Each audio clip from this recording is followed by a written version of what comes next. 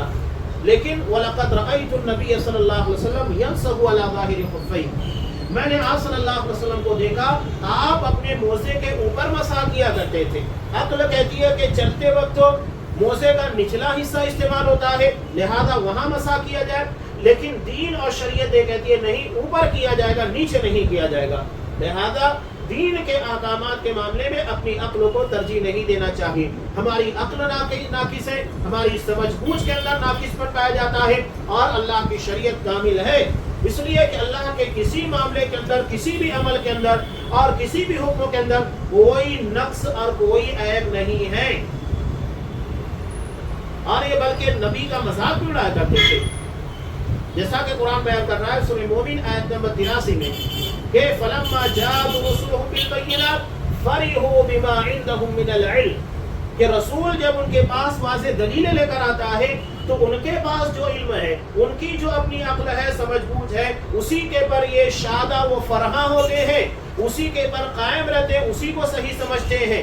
وَحَاقَ بِهِم مَّا كَانُوا بِهِ يَسْتَهْزِئُونَ، لیکن نتیجہ کیا ہوا؟ آخرکار جس چیز کا مذاق اڑا رہے تھے وہی چیز نے انہیں عذاب کی لپیٹ میں لے لیا. تو یہ اپنی عقل کو اہمیت دینا اور اللہ کی شریعت کو اس کے مقابلے میں کم سمجھنا، یا کسی حکم کو ٹھکرانا، یا کسی حصے کا انکار کرنا، یہ بہت سنگین جرم ہے جو انسان کو کفر کے دائرے میں داخل کرتا ہے. ہاں، آگے بیان کر رہے ہیں دیگر ساری کتابوں کے تعلق سے کہ رہی بات رسولوں کے متبعین کی، تو وہ اللہ کی نازل کی ہوئی ساری کتابوں پر ایمان لاتے ہیں اور ان میں کوئی فرق نہیں کرتے، چاہے تورات ہو، انجیل ہو، زبور ہو، قرآن.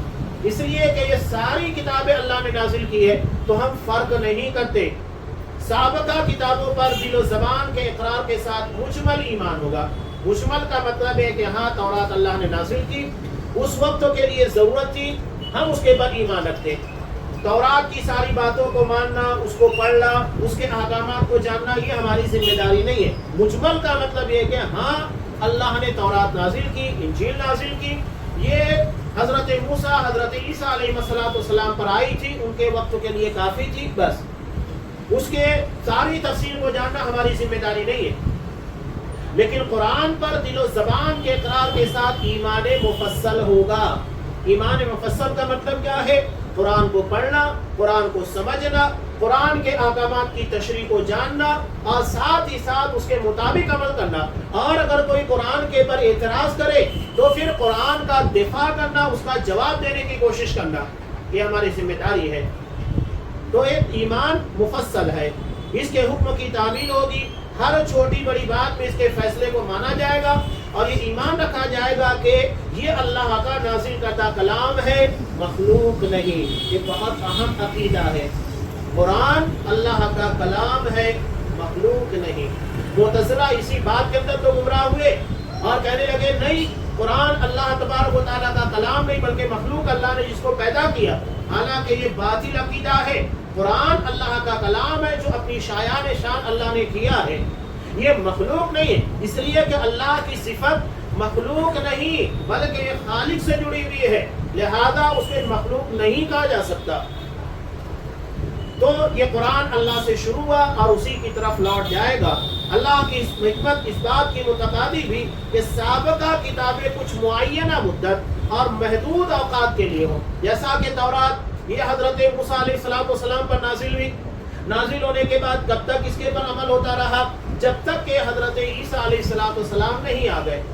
جب حضرت عیسیٰ علیہ السلام آ گئے اب تورات کا زمانہ ختم ہو گیا، اس کے مطابق عمل نہیں ہوگا. اب وہاں سے انجیل جو حضرت عیسیٰ علیہ السلام کو عطا کی گئی اس کے مطابق عمل ہوگا. اب اس کا دور شروع ہوا. اب انجیل کب تک یہ کارگر تھی اور اس کے مطابق عمل ہوتا رہا؟ جب تک کہ آپ صلی اللہ علیہ وسلم کے پر، آپ کے سر کے پر تاج رسالت نہیں رکھ دیا گیا. قرآن جب نازل ہوا تو اب انجیل موقوف ہو گئی اور اس کے احکامات منسوخ ہو گئے، اب صرف قرآن مجید کے مطابق عمل ہوگا اور تورات و انجیل کے پر ایمان ہوگا لیکن اس کی تعلیمات کے پر عمل نہیں ہوگا، وہ ان کے اپنے وقت کے لیے تھی، اور قرآن تا قیامت ہے، ہر دور کے لیے، ہر بستی کے لیے، ہر علاقے کے لیے، ہر قوم کے لیے ہے۔ اللہ نے ارشاد فرمایا کہ اِنَّا أَنزَلْنَا التَّوْرَاةَ فِيهَا هُدًى وَنُورٌ، کہ ہم نے تورات نازل کیا جس میں ہدایت اور نور تھا، يَحْكُمُ بِهَا النَّبِيُّونَ، جس کے ذریعے انبیاء فیصلے کیا کرتے تھے، يَحْكُمُ بِهَا النَّبِيُّونَ الَّذِينَ أَسْلَمُوا لِلَّذِينَ هَادُوا وَالرَّبَّانِيُّونَ وَالْأَحْبَارُ، تو جو مسلم تھے اسی کے مطابق ان یہودیوں کے معاملات کا فیصلہ کیا کرتے تھے، اور اسی طرح ربانی علماء اور احبار بھی اسی پر فیصلے کا دار و مدار رکھتے تھے، کیونکہ انہیں کتاب اللہ کی حفاظت کا ذمہ دار بنایا گیا تھا اور اس پر گواہ تھے، یہ ان کے اپنے زمانے کے اعتبار سے تھی۔ لیکن رہا مسئلہ قرآن مجید کا، تو اللہ نے اس کو قیامت تک کے لیے ہر دور اور ہر بستی کے لیے نازل کیا اور اس کی حفاظت کی ذمہ داری خود لی، جبکہ تورات اور انجیل کے اندر انسانی کلام کی آمیزش اور ملاوٹ ہو گئی، بہت سارے احکامات جو اللہ کے تھے نکال لیے گئے جو اللہ نے نازل کیے تھے، اور بہت ساری باتیں جو کہ انسانی کلام تھا، تشریح کے طور کے پر انسانوں نے کیا تھا، اس میں داخل کر دیا گیا، حالانکہ وہ اللہ کا نازل کردہ کلام حکم نہیں تھا۔ اللہ نے قرآن مجید کے تعلق سے کہا اِنَّا نَحْنُ نَزَّلْنَا الذِّكْرَ وَإِنَّا لَهُ لَحَافِظُونَ، ہم اس قرآن کے نازل کرنے والے اور اس کے محافظ ہیں، لہذا قیامت تک قرآن مجید میں ایک حرف کا رد بدل نہیں ہو سکتا، اور دنیا کی واحد کتاب ہے کہ بیک وقت ہر دور میں کروڑوں حفاظ ملیں گے، کہ اگر قرآن مجید کو پرنٹ شکل سے ہٹا بھی دیا جائے تو اللہ نے ایسے حفاظ پیدا کیے ہر علاقے ہر بستی کے اندر جو اللہ کی کتاب کو اپنے سینوں کے اندر محفوظ رکھتے ہیں اور ان تمام چیزوں کو تحریر میں لا سکتے ہیں بغیر قسم کی خطا اور غلطی کے۔ یہ صرف قرآن مجید کا اعزاز ہے، دنیا کی کوئی کتاب ایسی نہیں ہے جسے حرف بحرف یاد کیا جاتا ہے۔ دنیا کے اندر ہزاروں بولیاں بولی جاتی ہیں، لیکن ہر زبان کا بولنے والا قرآن مجید کو پڑھتا ہے تو مسلمان ہے، پڑھنے کے بعد اس کو یاد کر سکتا ہے بلکہ مکمل طریقے سے حافظ بن سکتا ہے، یہ اللہ کے کلام کا معجزہ ہے۔ باقی کوئی کتاب کے اندر یہ طاقت نہیں ہے۔ آپ غیر مسلموں کے ہاں پر دیکھیں، چاہے ہندو مت کی بات کیجئے، سکھ مت کی بات کیجئے، تورات انجیل تو اللہ کی نازل کردہ کتاب تھی، ٹھیک ہے، اس کے اندر رد و بدل ہوا، تحریف ہوئی، اس کے بعد بھی دیکھیے کہ تورات اور انجیل کے حافظ آپ کو نہیں ملیں گے، جبکہ قرآن مجید کے حافظ دنیا کے ہر علاقے میں آپ کو ملیں گے، ہر ملک کے اندر، ہر بستی کے اندر ملیں گے۔ یہ ہے اللہ کا معجزہ، اللہ اس کی حفاظت کرنے والا ہے۔ قرآن کی حفاظت کے ساتھ قرآن کے معنی اور مطالب کی بھی اللہ ہی حفاظت کرے گا، یعنی اس کی تشریحات کیا ہے یہ اللہ اس کی ذمہ داری لیے ہوئے ہے۔ اللہ فرماتا ہے سورہ حامیم سجدہ آیت نمبر 42 میں، لا یأتیہ الباطل من بین یدیہ ولا من خلفہ، باطل اس کے آگے یا پیچھے سے نہیں آ سکتا، یعنی کوئی بھی غلط بات قرآن مجید میں شامل نہیں کی جا سکتی۔ لا یأتیہ الباطل من بین یدیہ ولا من خلفہ تنزیل من حکیم حمید، یہ تو اللہ تبارک و تعالیٰ جو حکیم ہے، حکمت والا، حمید لائق تعریف ہے، اس کا نازل کردہ کلام ہے۔ اب اس نازل کردہ کلام کا مطالبہ کیا ہے؟ چنانچہ ہر اختلاف میں قرآن مجید کو حکم یعنی فیصل، جج بنانا واجب ہے۔ ہماری زندگی کا کوئی بھی اختلاف ہو، قرآن مجید نے صاحب کیا کہا، جیسا کہ آگے بیان کر رہا ہے، فَإِن تَنَازَعْتُمْ فِي شَيْءٍ، کسی بھی معاملے میں تمہارا اختلاف ہو جائے، فَرُدُّوهُ إِلَى اللَّهِ وَالرَّسُولِ، اسے اللہ اور اس کے رسول کی طرف لوٹاؤ، یعنی قرآن و حدیث کی طرف۔ کتنا واضح حکم یہاں پر قرآن مجید بیان کر رہا ہے کہ تمہاری زندگی کا کوئی بھی مسئلہ ہو، تجارت سے متعلق ہو، لین دین سے متعلق ہو، سماجی زندگی کے مسائل ہو، پڑوس کے مسائل ہو، کوئی بھی مسئلہ ہو، عبادت سے، عقیدے سے جڑا ہوا کوئی بھی مسئلہ، اسے قرآن و حدیث کی طرف ہی لوٹانا ہے۔ آج ہمارے لوگ کیا کر رہے ہیں؟ فائدہ اٹھا رہے ہیں۔ آگے دیکھیے قرآن ایک چیز بیان کر رہا ہے، اس کے بعد اس چیز کا تذکرہ ہوگا، تو ہر تنازع میں اسی کی طرف ہمیں لوٹنا ہوگا اور ہمارے آپسی اختلافات کے فیصلے کروانے ہوں گے۔ اگر کوئی آپس کے اختلافات کے فیصلے قرآن و حدیث سے چھوڑ کر کسی اور کے پاس جا کر کرواتا ہے تو یہ طاغوت یعنی اللہ کے دین، اللہ کے قرآن اور اس کے دین اور اس کی شریعت سے بغاوت ہے، اس سے فیصلہ کروانے کے لیے جاتا ہے۔ قرآن یہ تعبیر کر رہا ہے۔ اللہ فرماتا ہے سورہ نساء آیت نمبر 60 میں، الم تر الی الذین یزعمون انہم آمنوا بما انزل الیک، کیا آپ نے ان لوگوں کو نہیں دیکھا جن کا گمان ہے، جو گمان اور خیال کرتے ہیں کہ انہم آمنوا بما انزل الیک، کہ جو آپ کے اوپر اتارا گیا یعنی قرآن و حدیث، اس کے اوپر وہ ایمان رکھتے ہیں، وما انزل من قبلک، اور جو آپ سے پہلے نازل کیا گیا، یریدون ان یتحاکموا الی الطاغوت، اس کے باوجود یہ اپنے آپس کے فیصلے کن لوگوں کے پاس لے کر جاتے ہیں؟ طاغوت کے پاس، اللہ اور اس کے رسول کو چھوڑ کر۔ وقد امروا ان یکفروا بہ، حالانکہ انہیں اس بات کا حکم دیا گیا تھا کہ وہ طاغوت کا انکار کریں۔ یہ معاملہ ہے۔ طاغوت کا مطلب حد سے تجاوز کرنا، سرکشی کرنا۔ اللہ نے ایسے لوگوں کی مذمت کی جو ساری کتابوں پر ایمان کے دعوے دار ہیں، لیکن آپس کے اختلافات اور معاملات کو قرآن و حدیث کے بجائے کہیں اور حل کرتے ہیں۔ ہمارے یہاں عام طور سے کیا ہوتا ہے، چاہے طلاق کے مسائل ہوں، یا پڑوسیوں سے جھگڑا ہو گیا ہے، یا دو گروپوں کے درمیان جھگڑا ہو جائے، یا زمین کے تنازعات ہوں، ہم کہاں لے کر جاتے ہیں فیصلہ کرنے؟ اللہ یعنی قرآن و حدیث کی چوکھٹ کو چھوڑ کر غیر اللہ کی در پر، جو ہمارے فیصلے قرآن و حدیث کے موافق نہیں کرتا۔ اس کا مطلب کیا ہے؟ ایک آدمی کو صاف لگتا ہے کہ ہاں اگر میں کورٹ میں پہنچ جاؤں گا تو مجھے زیادہ ملے گا، یعنی جو شریعت ہم کو دے رہی ہے اس سے کہیں زیادہ۔ اب مثال کے طور پر اب ایک نیا قانون بنا لیا گیا جو کہ مکمل طور کے پر خلاف شریعت ہے۔ طلاق کا مسئلہ کرمنل نہیں ہے، یہ ہمارا نجی اور آئینی مسئلہ ہے، یہ کرمنل لا سے منسلک نہیں ہے، لیکن آپ دیکھیے اس کو کس سے جوڑ دیا گیا ہے؟ کرمنل لا سے۔ یعنی یہ جرم ہے کہ اگر کوئی شخص بیک وقت اپنی بیوی کو 3 طلاق دے گا تو اس کے پر فوجداری مقدمہ قائم ہوگا، اسے اریسٹ بھی کیا جا سکتا ہے اور سزا بھی دی جا سکتی ہے قید و بند کی۔ اب یہاں ایک اور مسئلہ، تو لوگ کیا کرتے ہیں، ٹھیک ہے ایک مجلس میں 3 طلاق دینا شرعی اعتبار سے درست نہیں ہے، اس لیے کہ آپ صلی اللہ علیہ وسلم کے زمانے میں بھی اگر کوئی شخص ایک مجلس میں 3 طلاق دیتا، آپ کہتے کہ وہ ایک ہی ہے، رجوع کر لو، رجوع کرواتے تھے آپ صلی اللہ علیہ وسلم۔ یہی معاملہ حضرت ابو بکر صدیق اور عمر فاروق کے ابتدائی زمانے میں تھا، بعد میں انہوں نے اسے ایک تعزیراً نافذ کیا تھا اور اس سے بھی رجوع کر لیا۔ تو شرعی فیصلہ جو ہے ایک مجلس کی 3 طلاق ایک ہی مانی جائے گی، وہ 3 نہیں ہوگی، بات ختم ہو گئی۔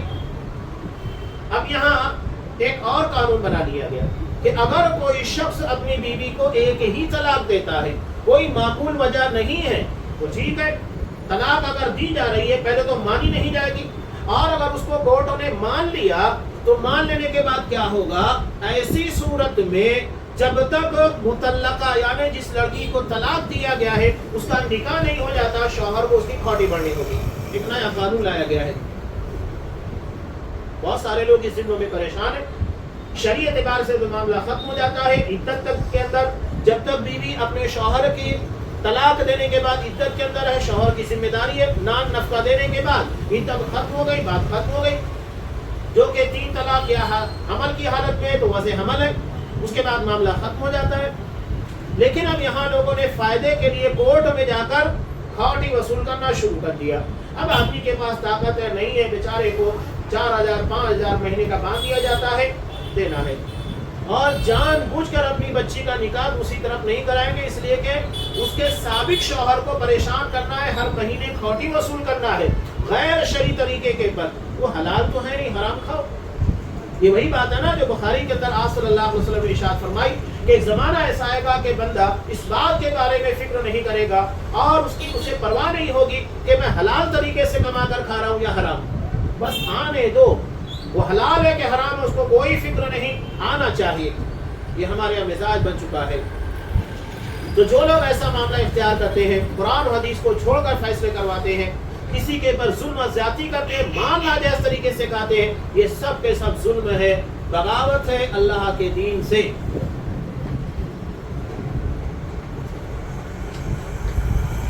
نبی کریم صلی اللہ علیہ وسلم نے ارشاد فرمایا، جو قوم بھی اللہ کی نازل کردہ شریعت کے خلاف فیصلے کرے گی وہ آپسی جھگڑوں کا شکار ہوگی۔ یہ آپ صلی اللہ علیہ وسلم کی واضح حدیث ہے۔ جو بھی اللہ کی نازل کردہ شریعت کے خلاف جو اللہ نے نازل کیا ہے اس کے خلاف کام کریں گے، فیصلے کریں گے، آپسی جھگڑوں کا شکار ہوں گے۔ اور آج ہم آپسی جھگڑوں کا شکار ہیں، اس کا مطلب یہ ہے کہ ہمارے فیصلے کتاب و سنت کے مطابق نہیں، ہمارے گھروں کے اندر تنازع، ہمارے خاندان کے اندر تنازع، چاہے میراث کے ہو یا آپس کے تنازع ہو، پڑوسیوں کے ساتھ تنازع، یہ سب کے ساتھ اس بات کی دلیل ہے کہ شریعت کے مطابق فیصلے نہیں ہو رہے ہیں۔ اس لیے کہ اگر شریعت کے مطابق فیصلہ ہو جائے تو ایسی صورت میں کہیں اختلاف نہیں ہوگا، اس لیے کہ شریعت اختلافات کو ختم کرنے کے لیے آئی ہے، نہ کہ اختلافات کو بڑھاوا دینے کے لیے۔ تو یہ ایک صاحب کتاب شیخ صالح الفوزان بیان کرتے ہیں، حکومتوں کی تبدیلی کا سب سے بڑا سبب ہے اللہ کی شریعت کے مطابق فیصلے نہ کرنا۔ اسی سے فتنے کی آگ بھڑکتی ہے اور قبائل کے درمیان آپسی جنگیں ہوتی ہیں۔ کتاب پر ایمان اسی کی طرف آپسی اختلافات کے حل کروانے کی دعوت دیتا ہے۔ تو جو کتاب و سنت پر ایمان کے دعویٰ کرنے کے باوجود غیر کی طرف فیصلے لے کے جاتا ہے، وہ اپنے دعوے میں جھوٹا ہے۔ لہٰذا ہمیں ان چیزوں کے پر بہت توجہ دینا چاہیے۔ قرآن نے صاف کہا، سورہ مائدہ آیت نمبر 44، 45 اور 46 کے 3 الگ الگ باتیں کہا، وَمَن لَّمْ يَحْكُم بِمَا أَنزَلَ اللَّهُ، جو اللہ کے نازل کردہ شریعت احکامات کے مطابق فیصلے نہیں کرتا، فَأُولَٰئِكَ هُمُ الْكَافِرُونَ، وہ کافر ہے۔ کون؟ جو صاف کہنا شریعت کو نہیں مانتا۔ ہمارے ہاں میراث کے مسائل یا طلاق کے مسائل ہونے لگتے ہیں، میاں بیوی کے تنازع ہو جاتے ہیں، پنچ بیٹھتی ہے، تو وہ لوگ کیا کہتے ہیں؟ بعض لوگ دھڑلے کے ساتھ انکار کرتے ہیں، نہیں میں شریعت کو نہیں مانتا، مجھے شریعت کے مطابق فیصلہ نہیں چاہیے۔ قرآن کیا کہہ رہا ہے؟ یہ انکار کر رہے ہیں، کافر ہے۔ کافر کا مطلب کیا ہوتا ہے؟ انکار کرنے والا۔ یعنی جب دیکھتے ہیں کہ ہم شریعت کے خلاف جانے کے بعد کچھ زیادہ پیسہ وصول لیں گے تو شریعت کا انکار کرنے لگتے ہیں، شریعت کے مطابق فیصلے نہیں چاہیے۔ اور بعض پنچ بھی اس معاملے کے اندر بڑی بڑی غلطیاں کرتے ہیں، جو لوگوں کے معاملات حل کرنے کے لیے بیٹھے، انہیں سوچنا چاہیے کہ ہم کتاب و سنت کے مطابق کتنا فیصلہ کرتے ہیں، ہمیں کتنا علم ہے کتاب و سنت کا۔ صاف کہتے ہیں کہ ٹھیک ہے شریعت ایک یہ فتویٰ یہ ہے، لیکن یہ چلے گا نہیں، کچھ دوسرا ہم جو کہیں گے وہ چلے گا۔ نعوذ باللہ، تم اللہ کے دین، اللہ کی شریعت سے زیادہ جانتے ہو۔ اللہ کہہ رہا ہے کہ وہ حکیم ہے، تو نعوذ باللہ تم اللہ تبارک و تعالیٰ کو حکیم نہیں مانتے، جو فیصلہ اللہ نے کیا وہ تمہاری سمجھ میں نہیں آ رہا ہے، تم اس کے مطابق فیصلے نہیں کرو گے، بلکہ تم اپنے درمیان اپنی عقل، اپنی فہم اور اپنی سمجھ کے مطابق جو کرو گے وہ صحیح ہوگا۔ اتنی بڑی بڑی غلطیاں ہیں، تو یہ کفر ہے۔ آگے اللہ ارشاد فرماتا ہے آیت نمبر 45 میں، وَمَن لَّمْ يَحْكُم بِمَا أَنزَلَ اللَّهُ فَأُولَٰئِكَ هُمُ الظَّالِمُونَ، جو اللہ کی نازل کردہ شریعت کے مطابق فیصلہ نہ کرے وہ ظالم ہے۔ ظلم کرنا، اب یہاں پر آپ کو میں نے ایک مثال دی، کھوٹی لینے والی، یا تو میاں بیوی کا تنازع ہو رہا ہے، ٹھیک ہے چھوڑ چھڑا کر دو، طلاق دے دو، معاملہ ختم کر دو یا خلا کرا دو، اس صورت میں بھی پیسہ زیادہ وصول کرنے کے لیے شریعت کو ٹھکرایا جاتا ہے، ظلم ہے۔ بعض لوگ یہ کہتے ہیں ٹھیک ہے میں مانتا ہوں لیکن مجھے زیادہ چاہیے، یعنی وہ مان رہا ہے اور ظلم کر رہا ہے، تو یہی ظلم ہے، یہی زیادتی جس کو قرآن کہہ رہا ہے۔